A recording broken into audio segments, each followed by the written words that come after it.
Hi, and welcome back to the Cola Show. So, for this part of the show, we are going to do an artist spotlight on Lyra. She is the beautiful and talented voice behind our intro music to the Cola Show. So, guys, please meet Lyra. Lyra, how are you? I'm doing great. Thank you so much for coming on this show. I'm super excited to have you here. We have a lot to catch up on. So for those that don't know you, sum up yourself in like 3 words. What are 3 words that describe Lyra? Deep, strength or strong, and in tune. Oh, I like that. And do you think that all those like 3 elements show in your music? Definitely. I write about what I've been through, things that I've experienced, and I mention strength because a lot of what I've been through has made me stronger, and you can tell through my lyrics. I'm in tune a lot more with myself now because of the experiences that I went through, and I just always try to make sure that my lyrics can touch people and do have some depth to them. So yeah, I love that. I think, and that's kind of one of the reasons why I reached out to you to do the theme music for the show. So Lyra and I, we've been friends for almost 2 years, and in August it'll be our anniversary. And meeting her, as soon as I met her, I was like, you seem like such a soulful person. You seem like the type of person that lives life with a purpose, and you're not just like, oh, just go by the day, whatever it is happens. You seem like you were really passionate about your music, and those are the type of things that those are the reason why I kind of created this show. I'm passionate about this, and I wanted a platform for other people that had a voice and had a powerful message to be able to come on and express that message. So what made you decide to kind of do our theme music? Besides the fact that, you're fun. Well, definitely. I think that it's amazing that you're out here not only having an idea, but executing it, and that you do have a platform for, any and everyone. So I support that 100%. And I was just very excited once you asked me to do it. So of course, hands down, I was like, of course, I definitely will. So thank you. Yes. Okay, so tell us a little bit, like a little background about yourself. How did you get into music? What was your influence for starting to become an artist? Well, actually, my first musical influences, and he probably doesn't know this, came from my father.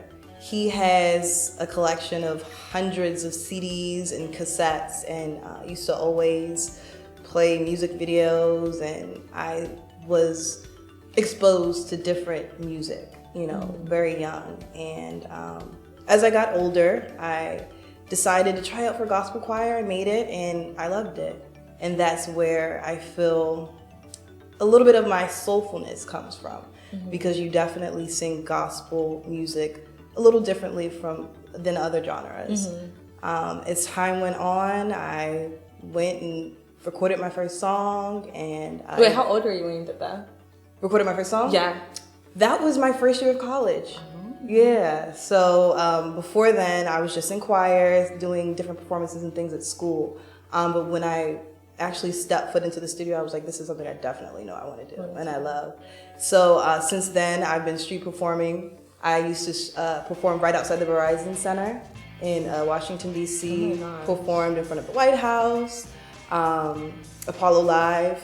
What? No, like, I know this, and I know how awesome that is, but please let other people. It's Apollo Live, honey. It's big. So wait, how did you get into that? How did you get that experience? My friend Kels actually was always my right hand, always looking into different shows and different things that I could do.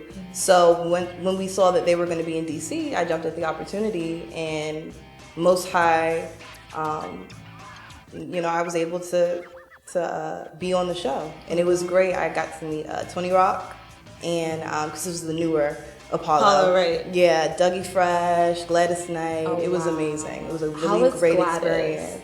She was so sweet. Oh my gosh. She was very sweet. She's like one of my idols. Like her, I got to see Patti LaBelle in concert a couple of months ago. Amazing woman. You would not know that she was 70 something years old. Like I love, Still looks gorgeous. Yeah, exactly. I love the greats. And so, okay, so you just mentioned some like iconic people who are iconic with their sound, iconic and intentional with their message. What would you say like the feel of your music is? That's a very good question. I don't put myself in a box. I love singing all different styles. I love different music, period. So if I had to pinpoint my style, I guess it would be a mix between a neo soul, R&B / spoken word feel to it. And I don't consider myself necessarily a conscious writer because I don't want to just preach, but I definitely have influences that in my music that will make you think. And I will touch on things that are going on in the world right now, or what us as African American people are going through, or what we may be feeling. Okay. And are you, okay, and this might be an odd question, but are you afraid to be that intimate and to be that open with your audience? Because especially, I feel like we live in a really hypersensitive world where you might sing about something. Beyonce just performed Formation at the Super Bowl and people were hypersensitive about just visually seeing that and hearing her lyrics. Are you sensitive towards or even acknowledge how people may react? Not at all. I honestly feel as though you cannot mute yourself or limit yourself because of what someone else may think. I know that a lot of what I went through is in my writing, and I feel as though it helps people more so than anything. I don't try to downplay anyone or speak of anyone or any race or group of people in a bad way. I give my honest opinion and my feelings, and I just hope that that comes across very well and that it can help someone one day. I love that. So, okay, so wrapping up, what is next for Lyra? Where do you see yourself? What is your next step?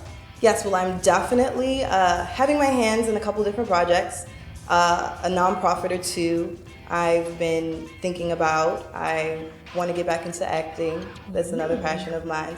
But right Girl, now, I didn't know that. Yeah. She's an actress. I had no idea. But yeah, definitely my spoken word is like my main thing right now. I've really been getting into spoken word. I love how I, in a way, change. Like the way I'm speaking to you right now, I perform my spoken word a little differently, and it may catch people off guard, but it makes them really tune into what it is that I'm saying in my performance. And I feel as though it can come across so much more bold at times and touch people a little bit more. So definitely my spoken word, continuing with my music, starting to record some new projects. So you definitely can check some of that coming up soon on my IG page, Lyra.6. Okay, I'm really excited, especially like when you say bold, because I feel like as a nation we're kind of on a cusp of this new unspoken revolution where people are just speaking their truth. And I say their truth really loosely because Donald Trump speaks his truth all the time, and although it may not be something that we want to hear, but we still have to acknowledge that it is his truth, and there are some people that feel that way. And I think that music is a great way to express that and to speak to different sectors of people that truly y'all may not have had anything in common until they've listened to your music. Agreed. So that I think that's beautiful. Well, thank you so much, Lyra, for being on our artist spotlight. Thank you guys for watching. And just as she has been bold enough to live the life that, you know, makes her happy, please always remember that only the brave get to live the life they love. Thank you.